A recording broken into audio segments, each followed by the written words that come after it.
Hello, everyone, and welcome to our Commercial Real Estate Financing Post-Pandemic webinar. We are happy to have you here, and as with all of our past webinars, this is strictly an informational webinar, not to serve as legal advisement. In order to get legal advisement on your particular situation and to start the steps of becoming one of our clients, please contact me. Holmquist & Gardner is a law firm of dedicated, successful, and effective attorneys explicitly focused on our clients' needs. We are results-based and provide ethical professional counsel in the practice areas of litigation, business, employment, real estate, and construction. Holmquist & Gardner is a law firm of experienced professionals focused on providing effective legal counsel in a timely, cost-efficient manner. We value every client relationship and ensure that your every matter or issue receives the utmost attention. We recognize that your time is important and responsiveness is critical, and we act accordingly. And I'll now pass it over to one of our managing partners and the host of this month's webinar, Imants Holmquist. Thank you, Jackie, and thank you everybody for joining us. Excited today to have longtime colleague in the real estate world, Drew Heitstuman of JLL Commercial Real Estate Financing.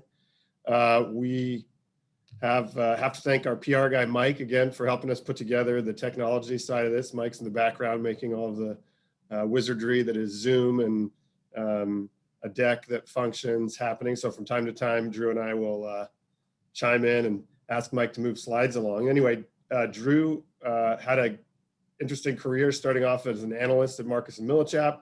Then he went to JLL, very exciting, moved to HFF, and then JLL bought HFF. So he's back in the wonderful and hospitable environment that is JLL. We do a lot of work with Drew and his team, Tom Wilson, Zach Goodwin, all these guys, perform for our clients and perform admirably in a market that's pretty competitive.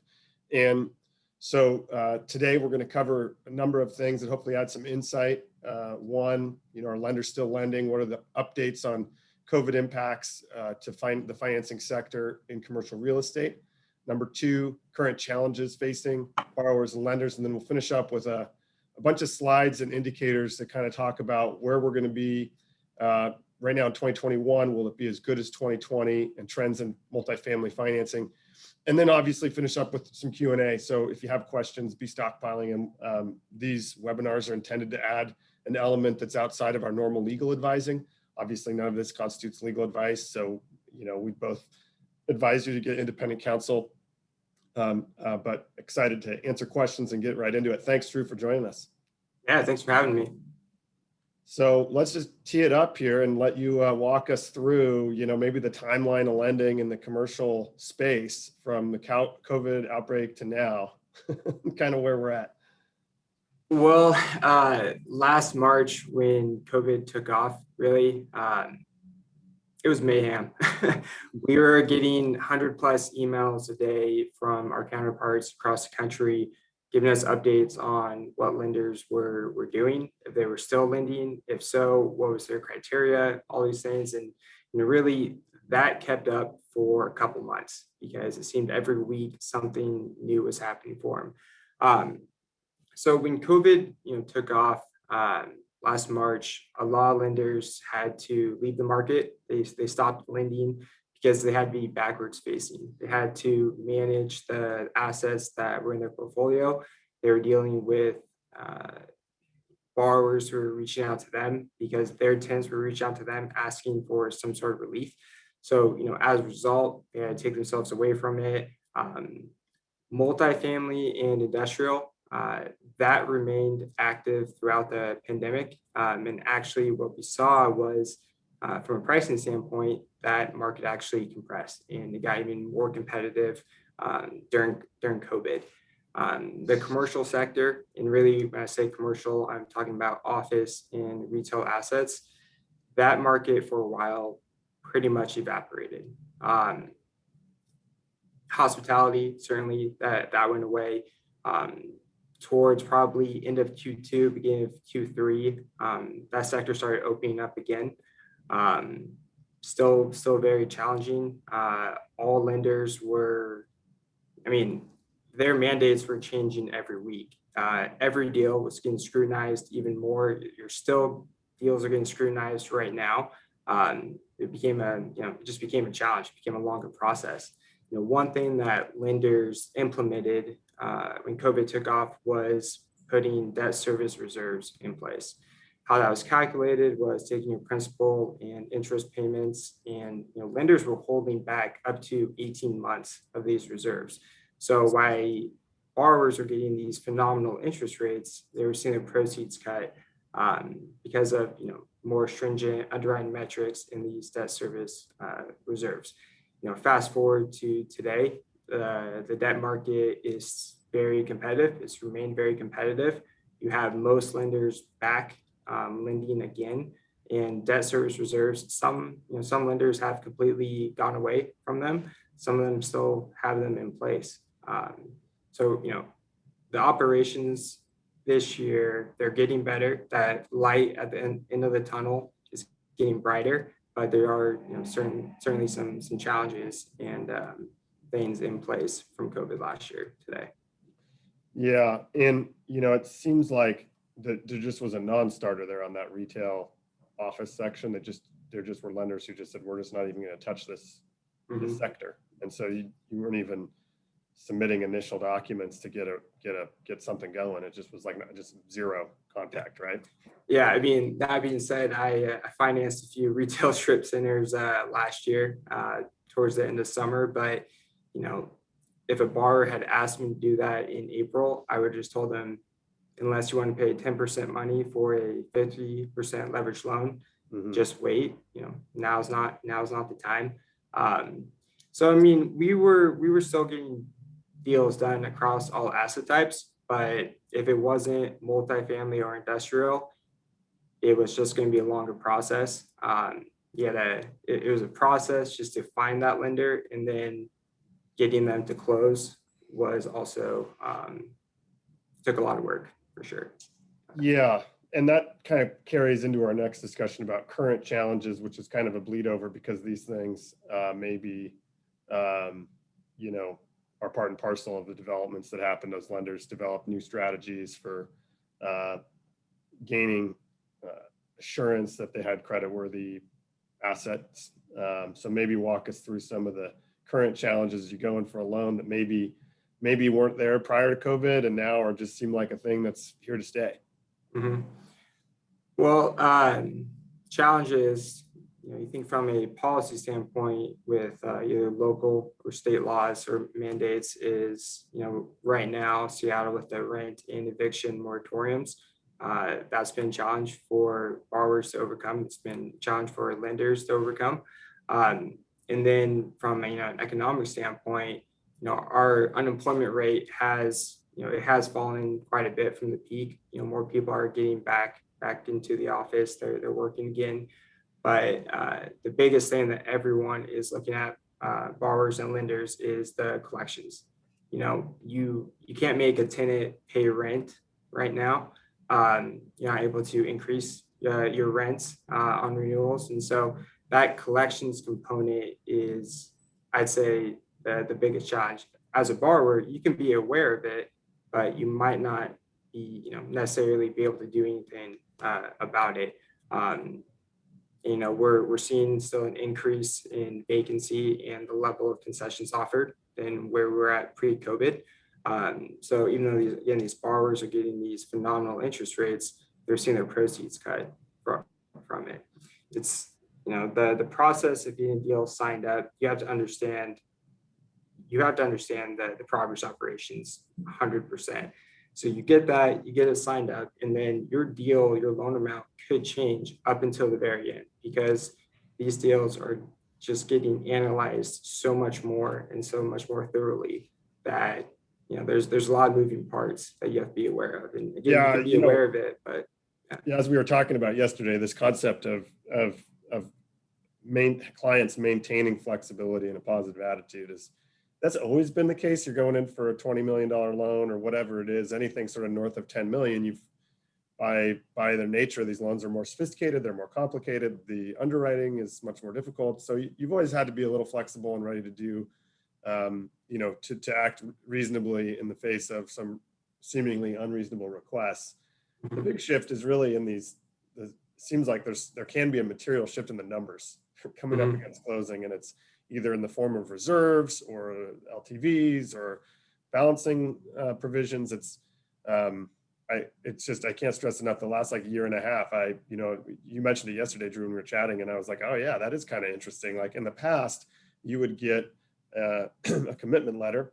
Pretty much that was the deal you're getting, and that just has not been the case since COVID, which makes sense. I'm not criticizing that. It's just something that I've had to tell my clients, like, look here, we're now going to have to go into this with a little more open-mindedness. And at some point it may just not work and you got to walk, that's fine. But there's almost no chance that you start a deal and it gets done on the exact numbers that were in that commitment letter.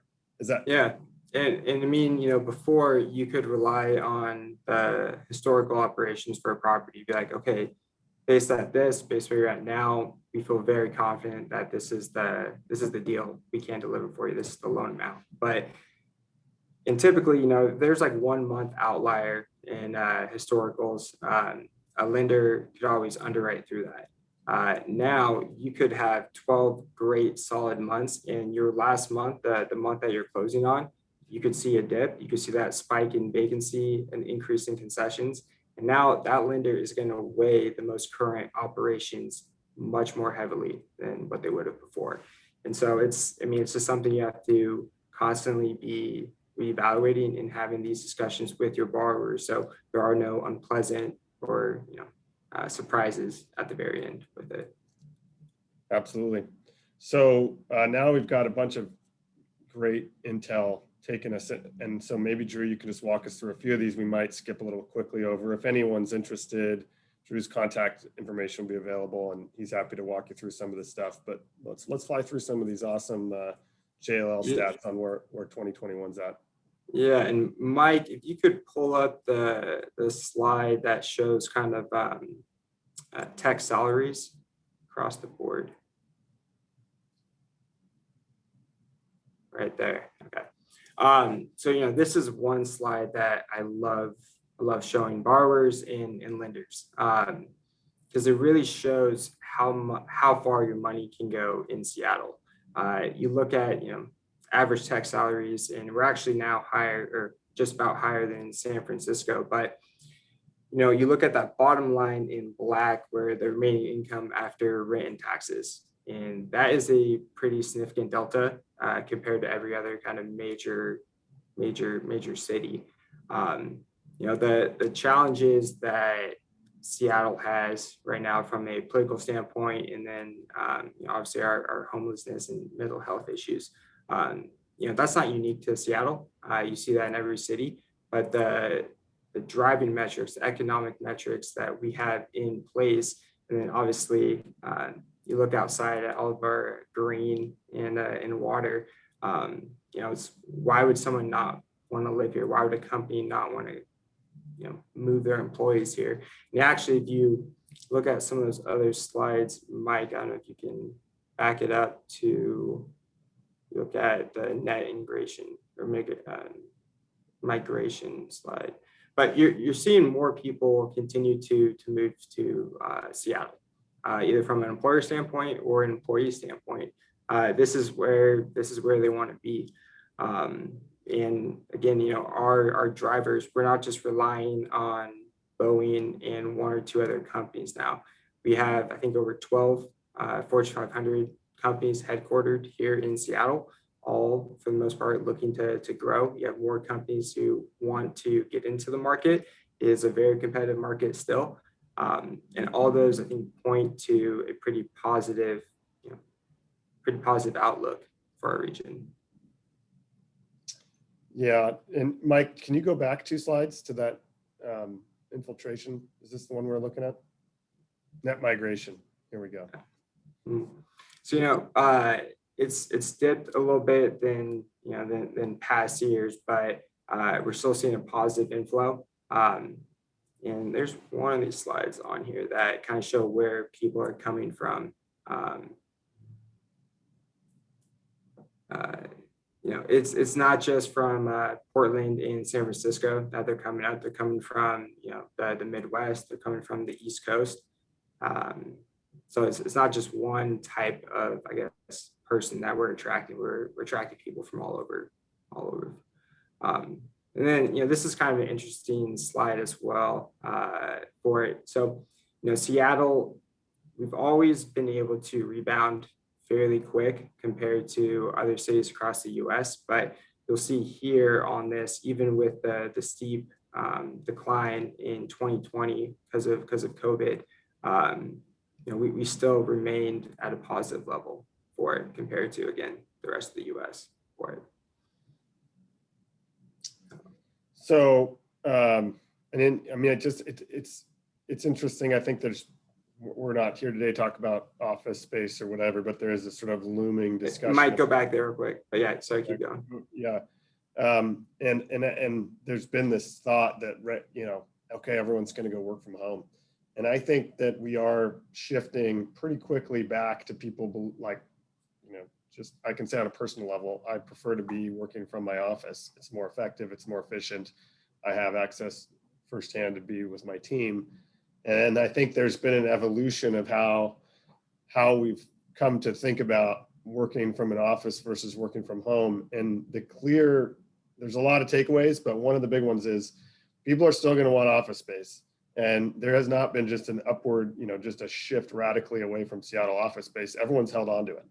There's been a few little subleases here and there to take up some of the space as people realize that maybe we don't need as much as we thought. But I don't see any slowdown in the office sector. There may be the short term this year with COVID, of course, but I'm hearing more and more from my clients, and I don't know, Drew, it'd be interesting to hear from you that people are kind of want to keep their office space. Yeah, I mean, there was a lot of uncertainty when COVID took off.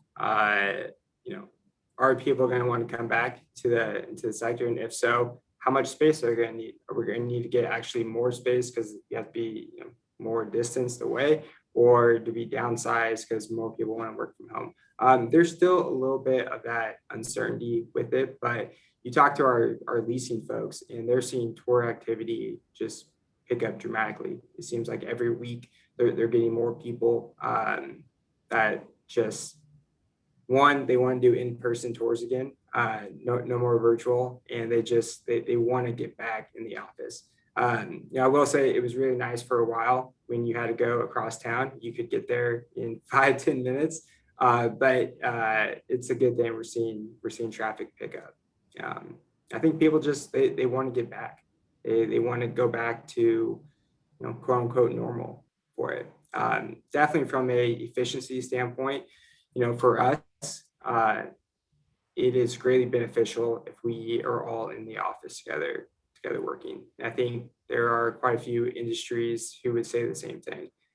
Some companies, they're just fine working remotely, but I think there's still that demand to be in the office, be working with your peers, and getting done that way for it. Reason I wanted to look at this slide here. So this doesn't tell a great story for it, but we finally saw some positive rent growth in the multifamily sector this year. I think we actually bottomed out about mid-February, and now we're slowly seeing that come up again. Still down from where we were pre-COVID, but we're on the right track there. We're also seeing concessions start to burn down, which I talk about collections being the big X factor that everyone's looking at. Collections are, you have your gross potential rent, then you have your vacancy, concessions, and bad debt. So by seeing the vacancy go down, the concessions go down, and just a little bit of rent growth, those are all really positive from a collection standpoint. But we're finally seeing that positiveness. Yeah, I would just say on the multifamily side of the deals that we are doing, you would think that this eviction moratorium is having this massive impact on rents and sort of freeloaders, and that hasn't so far been the case.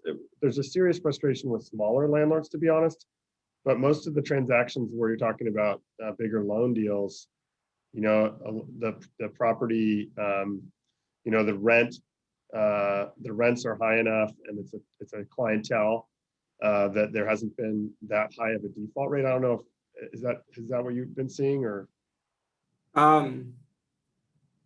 We're seeing it just about in every asset on the multifamily. Pretty much seen it everywhere. Where we're not seeing the issue of bad debt or collections dip is actually in the outer markets. Olympia, Lacey, up north, Marysville, Arlington. We're seeing collections pretty much stay where they were pre-COVID. It's really just kind of around Seattle where we're having that kind of an issue, and really it's not necessarily from I guess it's more concentrated on just a handful of tenants who have not paid rent since last March, and they're just really taking advantage of it. So if it's minimized to just a small percentage of the tenants, that's helpful. And it's just something you got to kind of deal with right now. But it's not having, I think, as big of an impact as some lenders were thinking it would. Yeah, and I guess I caution my statement about that and walk it back just a little bit by saying we don't really know. We don't know the full scope. We do at Holmquist and Gardner, we do a fair number of evictions. It's a big part of our, just full service package to our real estate clients. And, for the last year, obviously, there's been zero. I wouldn't say zero. There are a few cases where there's, criminal activity, repeated or trespass is one where people just occupy development sites, and you'd be surprised what it takes to move people out that are criminal trespassers. But generally speaking, there's a backlog. How big it is, because most people are sophisticated enough to know, or most of our property managers just know, they're just not sending it over. So we will start to know a lot more once we get through the next phase of this. And certainly now that they've extended the moratorium, we'll see it. It just keeps getting pushed out. But I think that gets us through the content portion today. I'd like to get through some of these. Some of these slides that we didn't get to, again, if you have questions or issues, I think these are super helpful, and I know Drew and his team are always willing to talk on an individual level. But now let's open it up to some Q&A. Well, we didn't actually answer our question. Sorry, now that I'm looking at the slide. So will it be, Drew, we'll start the Q&A with the softball that was the whole topic of discussion, which is, will 2021 be as good as 2020? What are your thoughts? We might not have as low of interest rates as we did last year, but it's going to be very positive. It's going to be very strong. There has never been more liquidity in the market. There are a very small amount of lenders who are still on the sideline, but for the most part, everyone has entered again. Even hospitality is getting some deals done. More lenders in there just means more competitive pricing. Again, maybe not the bottom where we were last year, but we're finally seeing, a little bit higher LTVs being achieved.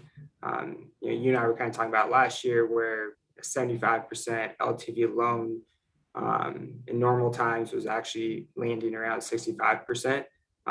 You're still maybe not able to get up to your full leverage where you were before. And that's because the kind of more stringent underwriting metrics are still in place to a degree, but they have eased up a little bit. I mean, everyone still just being very, very cautious with it, which, is not a bad thing. I think it's a good thing. But I think we're going to be in for, again, a very active and competitive market for the rest of the year. And, I think next year too, but we'll see. Yeah, I'd agree. Pipeline's solid here. We do a lot of borrower side opinion work, a lot of lender side, more on the private lending, obviously. And there's deals in the pipeline. Things are happening. It does not seem like it's dramatically different one way or the other from last year, other than we are starting to get out and see people in person, which has been just great. Yeah, no, I think everyone's ready for that. Last year I actually did not do one acquisition loan. They were all refinances. And this year, our investment sales team has seen their activity pick up dramatically, where I think we're all going to be in for a pretty big Q3 and Q4 for it. So, that certainly helps too. And then the refinances are going to stay pretty hot just given where the market's at right now. So Yeah, all good. awesome. So now, so we can keep this to the time frame we like. This is the Q&A period officially. There's a little Q&A thing in the Zoom that those folks have put together, and it looks like we've got a few questions already. But go ahead and type your questions in. I know, and if we can't get to them all, then of course we'll try to get them offline. So the first question was, you guys spoke a little bit about who's lending, who was lending last year. That's the question.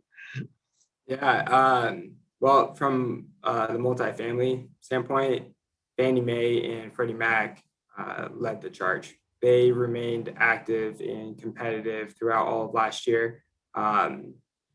Normally, they try to be around 50% of the market share. Last year, they were closer to 70-75%. And again, a lot of lenders had to be backwards facing. They were out of the market. So Fannie and Freddie, in order to keep everything going, they stepped up their allocations. So they remained very active through it. Life companies, banks, they were still active. They had a little bit of a hiccup for a while, but everyone, for the most part, entered it back last year and kept it going. And again, multifamily industrial, that was hot throughout the whole last year. Commercial took a little bit while to get back, but it's back. Awesome. Another one is, I'm a potential borrower in a stabilized multifamily property. We could refi now, or we could wait.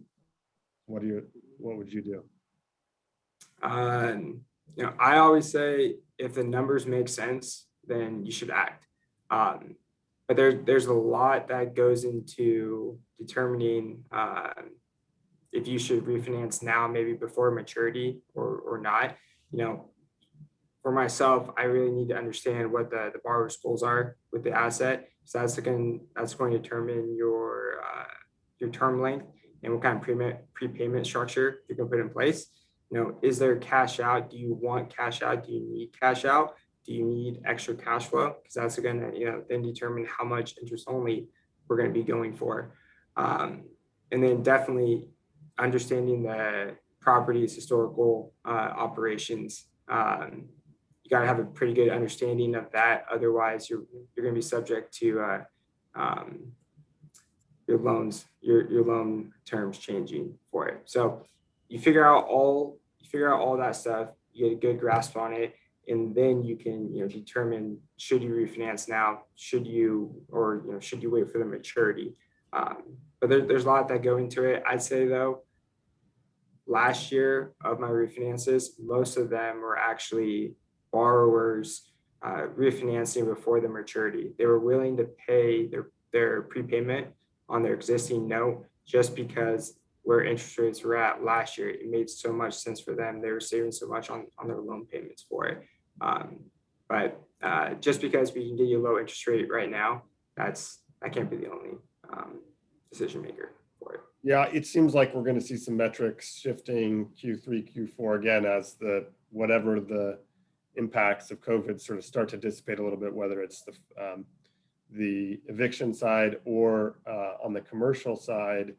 I think retail is going to pick up as everyone come back, and some of these spaces that are dormant right now, it's tough to go into a refi when you've got a couple.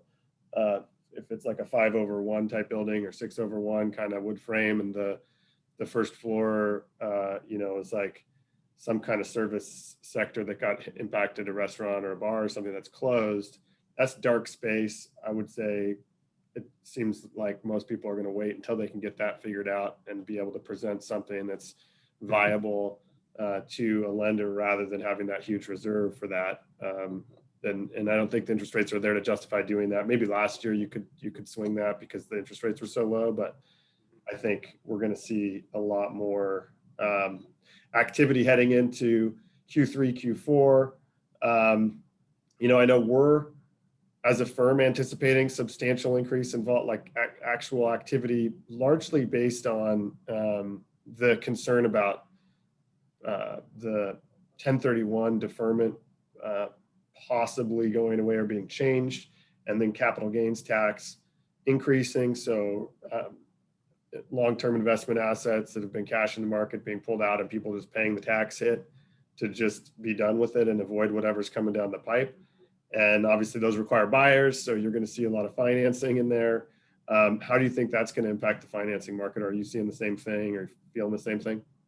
Yeah, I mean, we're definitely seeing our investment activity pick up. Like I said, it was a little bone dry last year, and this year, the operations are more stable, and certainly more stable. There's still a little bit, rockiness to it, but more stable, which is helping that ask. Last year, there was a pretty significant big ask gap between buyers and sellers. Low interest rates help bridge that a little bit, but now we're still in very low interest rates and the operations become a little more stable. So you're seeing more activity. When our investment sales team has a deal out, last year they were getting a handful maybe of offers. This year the touring activity on it and then the offers in are just dramatically increasing. So I think it's going to be a good thing because I mentioned there's I don't know if there's ever been more liquidity in the market. Groups really want deals. And so the more deals that they're seeing, I think they're just going to continue to be pretty aggressive on it and, maybe start to ease up on some of the stress metrics that they have in place, either removing the debt service reserve so a borrower or a buyer can get more proceeds, lowering back down your debt service coverage ratio, your debt yields, just to help get deals done because people want to get deals done right now. Yeah. Awesome. Well, this has been insightful. And again, if you're thank you guys for joining us to our participants, and then happy to have you as well as Drew. Thank you for joining us. Contact information is going here. This has been recorded, so all the insight can be shared with your colleagues. We urge you to pass around the link that comes in the email. And we were going to be in July talking about sort of the foreclosure concept, not foreclosure, the moratorium relief and having that be over with and what happens with the eviction and how the courts are going to handle that. Obviously, that's now postponed probably to more like August or September. So we'll have a different webinar for July. We look forward to seeing you there. Thanks again, Drew. And we'll stay in touch. Thank you all for joining us. Thank you for having me.